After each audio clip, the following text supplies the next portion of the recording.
Hi guys, mag-ano tayo, unboxing ng kahon, deliver, ng paninda.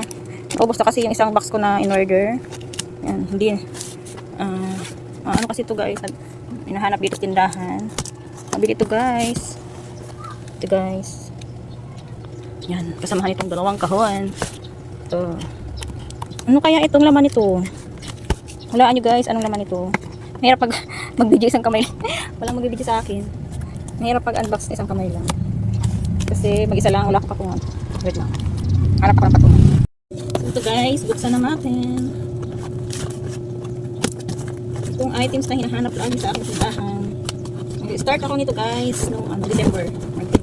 Marami na akong napaubos nito guys. So dahil naubos na yung isang box ko, so ito uli, order uli ako. So ayun na guys.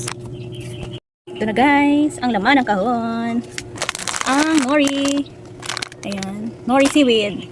Mabenta ito guys sa akin. Tingnan natin expiration kung kailan. Kung kailan ang expiration. Saan ba yan? Ito guys ang expiration niya oh. January 2026 pa. Matagal pa. So, yan. Dito magtatagal guys. Ubus agad to. Yan. Yan na. Ang ating nori. Yan. Bili na kayo guys. Nori seaweed.